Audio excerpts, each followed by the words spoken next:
Hello everyone, welcome to our channel. ఈరోజు మనం current affairs and జీకేలో భాగంగా నేషనల్ పార్క్స్, దేశంలోని జాతీయ పార్కులు, అవి ఎక్కడ ఉన్నాయి, వాటిలోని సంరక్షించే జంతువులు ఏంటో చూద్దాం. First one, Ranthambore, Rajasthan. పులులు, చిరుతలు, హైనాలు. సంబ్లీఫాల్, ఒడిశా. సాల్ వృక్షాలు, తాబేళ్లు, జింకలు. కెలాడియా, రాజస్థాన్. పక్షులు, జింకలు, నీటి జంతువులు. దుధ్వా, ఉత్తరప్రదేశ్. పులులు, చిరుతలు, తోడేళ్ళు. రాజాజీ, ఉత్తరాఖండ్. పులులు, ఏనుగులు, సాంబార్, వివిధ రకాల పక్షులు. కన్హా, మధ్యప్రదేశ్. పులులు, జింకలు, సాంబార్, పక్షులు. టచగమ్, జమ్మూ కాశ్మీర్. కొనిఫెరస్ మొక్కలు, హంగులు, చిరుత, నల్లజింక.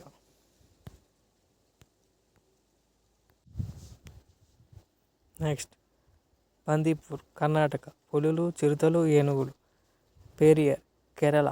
బాంబూస్, అడవికుక్క, జింకలు, ఏనుగులు. కజిరంగా, అస్సాం. వంటి కొమ్ము, ఖడ్గమృగం, అడవి ఎద్దు. నెక్స్ట్, గిర్, గుజరాత్.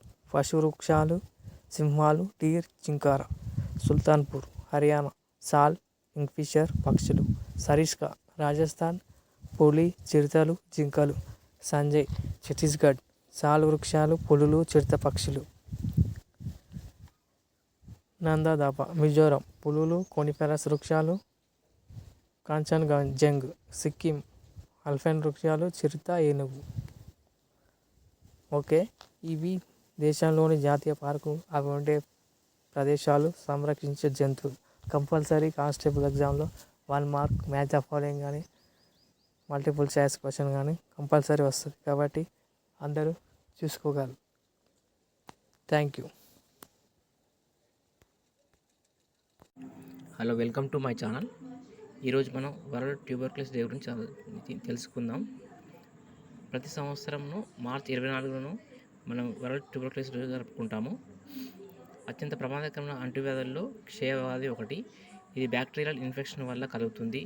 దీని ప్రభావం ప్రధానంగా ఊపిరితిత్తులపై ఉంటుంది. ప్రపంచ ఆరోగ్య సంస్థ విడుదల చేసిన గ్లోబల్ ట్యూబర్క్యులోసిస్ రిపోర్ట్ 2024 ప్రకారం 2023లో ప్రపంచవ్యాప్తంగా 82 లక్షల మందికి కొత్తగా టీబీ వ్యాధి ఉన్నట్లు నిర్ధారించారు. 12 లక్షలకు పైగా ప్రజలు దీనివల్ల మరణించారు.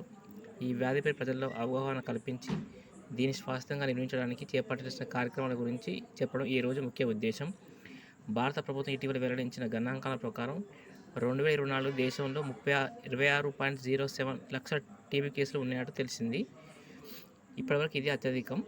చారిత్రక నేపథ్యం: జర్మనీకి చెందిన డాక్టర్ రాబర్ట్ కోచ్ అనే వైద్యుడు 1882 మార్చి 24న మొదటిసారి క్షయవ్యాధి కారకమైన కైకోబ్యాక్టీరియం ట్యూబర్క్యులోసిస్ గుర్తించారు. ఇది జరిగిన 100 ఏళ్లకు 1982 WHO ఆ తేదీని వరల్డ్ ట్యూబర్క్యులోసిస్ డేగా గుర్తించింది. ఓకేనండి, బై. నచ్చితే లైక్ చేయండి, షేర్ చేయండి.